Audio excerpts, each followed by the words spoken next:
Assalamualaikum warahmatullahi wabarakatuh. Perkenalkan, nama saya Suruni Abdillah. Saya dari perwakilan kelompok 3, sesi 049, mata kuliah dasar-dasar administrasi pendidikan.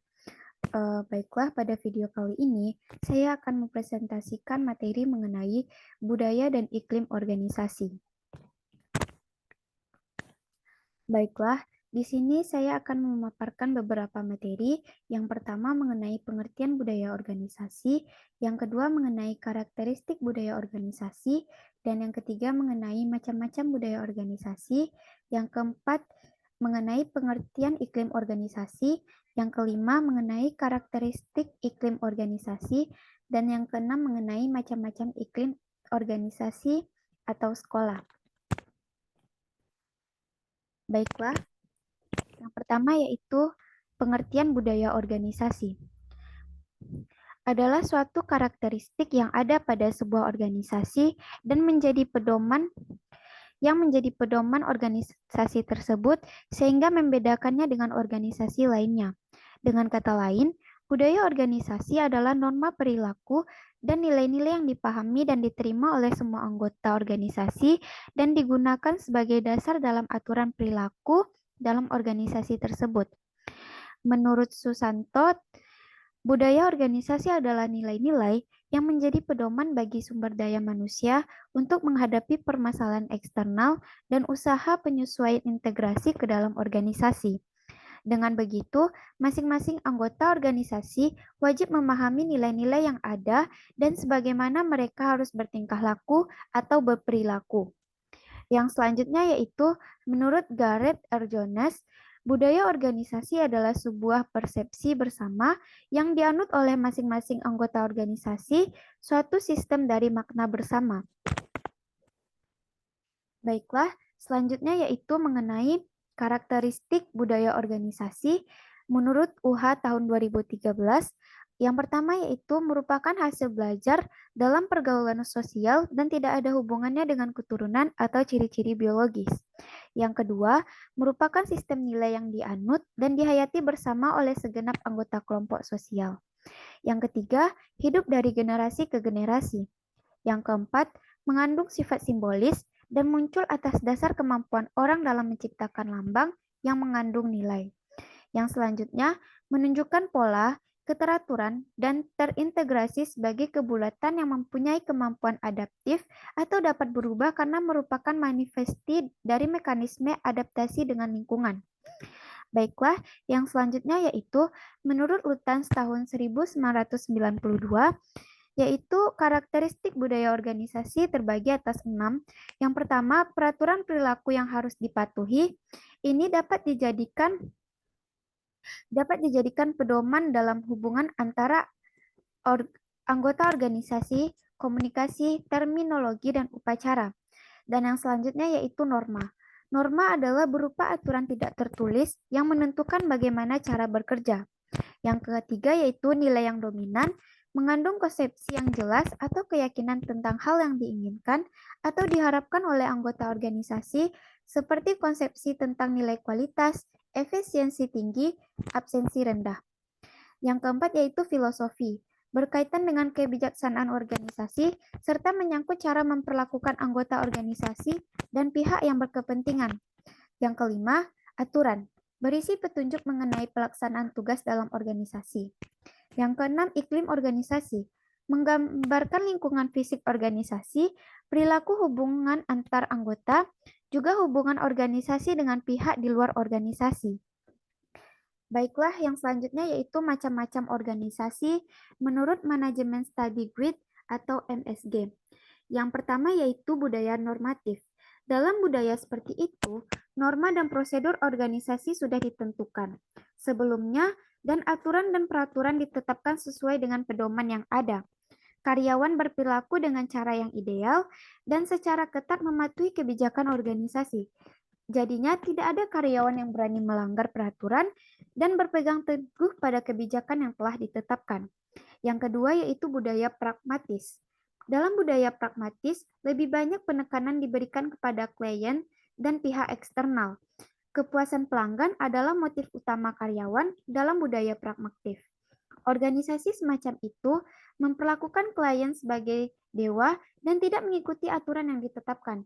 Setiap karyawan berusaha keras untuk memuaskan kliennya untuk mengharapkan bisnis yang maksimal dari pihak mereka.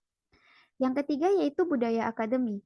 Organisasi yang mengikuti budaya akademi mempekerjakan orang-orang yang terampil, peran dan tanggung jawab didelegasikan sesuai dengan latar belakang, kualifikasi pendidikan, dan pengalaman kerja karyawan.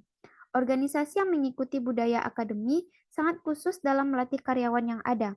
Mereka memastikan bahwa berbagai program pelatihan dilakukan di tempat kerja untuk mengasah keterampilan karyawan. Yang selanjutnya yaitu budaya tim bisbol. Budaya tim bisbol menganggap karyawan sebagai milik organisasi yang paling berharga, yang berarti karyawan adalah aset sebenarnya dari organisasi yang memiliki peran besar dalam keberhasilan fungsinya. Dalam budaya seperti itu, individu selalu memiliki keunggulan dan mereka tidak terlalu peduli dengan organisasi mereka. Agen periklanan, perusahaan manajemen acara, lembaga keuangan mengikuti budaya semacam itu. Yang selanjutnya yaitu budaya klub. Organisasi budaya klub sangat khusus tentang karyawan yang mereka rekrut. Individu dipekerjakan sesuai spesialisasi, kualifikasi pendidikan, dan minat mereka. Masing-masing melakukan apa yang terbaik untuknya. Karyawan berpotensi besar dipromosikan dengan tepat, dan penilaian adalah fitur reguler dari budaya semacam itu. Yang selanjutnya yaitu budaya benteng. Ada organisasi tertentu di mana karyawan tidak begitu yakin tentang karir dan umur panjang mereka. Organisasi semacam itu mengikuti budaya benteng. Karyawan diberhentikan jika organisasi tidak berkinerja dengan baik. Individu paling menderita ketika organisasi mengalami kerugian. Industri pialang saham mengikuti budaya semacam itu. Yang selanjutnya, budaya pria tangguh artinya umpan balik sangat penting, kinerja karyawan ditinjau dari waktu ke waktu, dan pekerjaan mereka dimonitor secara menyeluruh. Manajer tim ditunjuk untuk membahas pertanyaan dengan anggota tim dan membimbing mereka kapanpun diperlukan. Karyawan selalu diawasi dalam budaya seperti itu. Yang kedelapan yaitu budaya mempertaruhkan perusahaan. Organisasi yang mengikuti budaya ini cenderung mengambil keputusan yang melibatkan sejumlah besar risiko dan konsekuensinya yang tidak terduga. Prinsip-prinsip dan kebijakan organisasi semacam itu dirumuskan untuk menangani masalah-masalah sensitif dan perlu waktu untuk mendapatkan hasilnya, seperti mempertaruhkan perusahaannya sendiri. Yang selanjutnya yaitu budaya proses. Seperti namanya, karyawan dalam budaya seperti itu mematuhi proses dan prosedur organisasi. Masukan dan ulasan kinerja tidak terlalu penting di organisasi semacam itu. Karyawan mematuhi aturan dan peraturan dan bekerja sesuai dengan ideologi tempat bekerja. Semua organisasi pemerintahan mengikuti budaya semacam itu.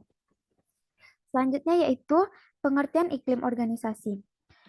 Iklim organisasi adalah persepsi anggota organisasi secara individual atau kelompok dan mereka yang secara tetap berhubungan dengan organisasi mengenai apa yang terjadi di dalam lingkungan internal organisasi secara rutin, yang mempengaruhi sikap dan perilaku organisasi dan kinerja anggota organisasi yang kemudian menentukan kinerja organisasi.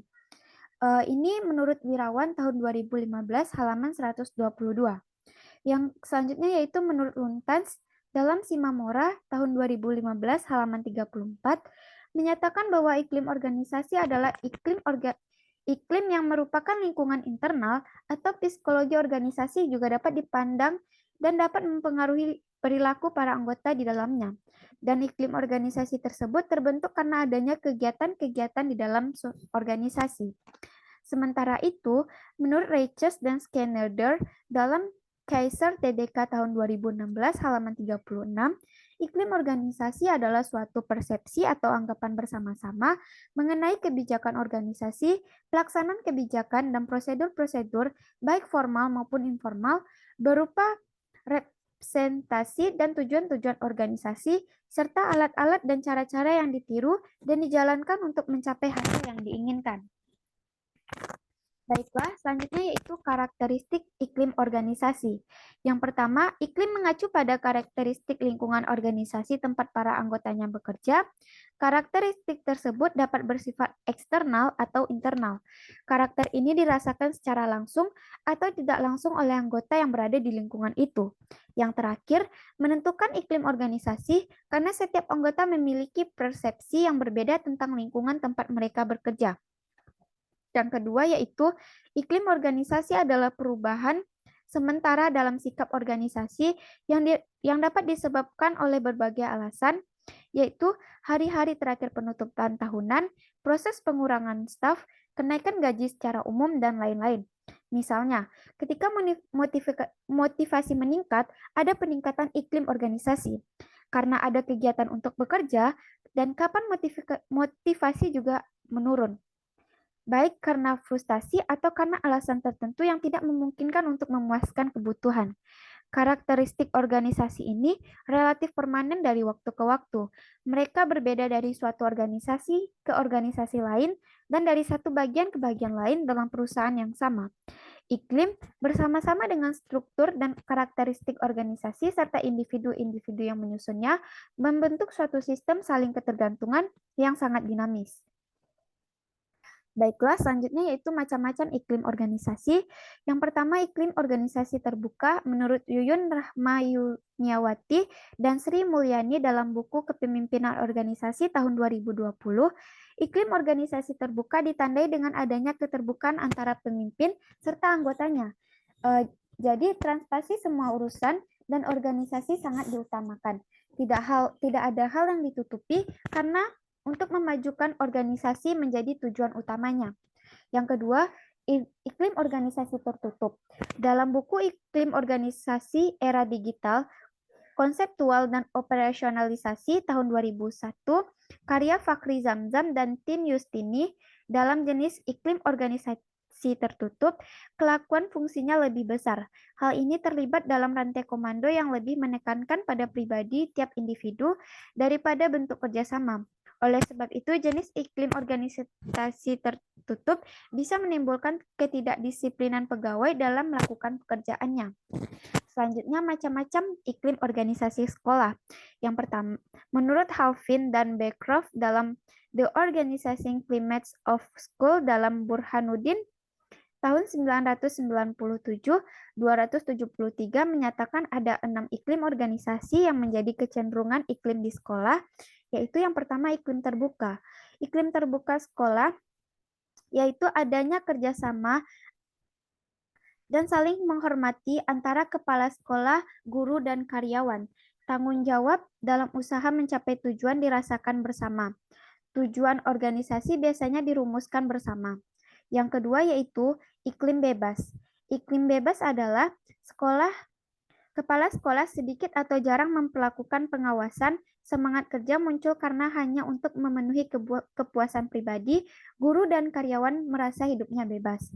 Yang ketiga yaitu iklim terkontrol. Iklim kontrol berarti kepala sekolah sangat mementingkan tugas sementara, kebutuhan guru tidak diperhatikan. Anggota kelompok guru dan karyawan hanya memperhatikan tugas yang diberikan atasan karena takut. Pada iklim terkontrol ini, semangat kerja tampak tinggi meski terpaksa dan kebutuhan manusiawinya kurang. Yang keempat yaitu iklim familiar atau kekeluargaan sekolah. Dengan sistem kekeluargaan ini, sangat menghargai ini sangat bersifat manusiawi dan tidak terkontrol. Anggota kelompok ingin memenuhi kebutuhan pribadi, tetapi kurang perhatian pada penyelesaian tugas dan kontrol sosial. Semangat kerja kelompok tidak begitu tinggi karena kelompok mendapat kepuasan yang sedikit dalam penyelesaian tugas-tugas. Yang kelima yaitu iklim kebapakan paternal climate. Sekolah dengan iklim kebapakan kurang menghargai inisiatif bawahan dan berusaha menekan bawahan. Bawahan memperoleh sedikit kepuasan baik bertahan dengan tugas maupun kebutuhan pribadi yang akhirnya berakibat semangat kerja kelompok akan rendah. Hampir dalam segala hal tergantung kepada atasan. Yang keenam yaitu iklim tertutup sekolah. Dengan iklim tertutup berarti kepala sekolah menekankan pekerjaan rutin guru dan karyawan bersifat masa bodoh dan acuh tak acuh. Semangat kerja kelompok rendah, guru tidak merasa puas, guru frustasi, apati dan selalu curiga mereka kurang menghormati atasan. Baiklah, mungkin hanya itu hasil presentasi saya. Jika ada kata-kata yang salah, mohon dimaafkan. Saya Surunya Abdillah. Terima kasih atas perhatiannya. Assalamualaikum warahmatullahi wabarakatuh.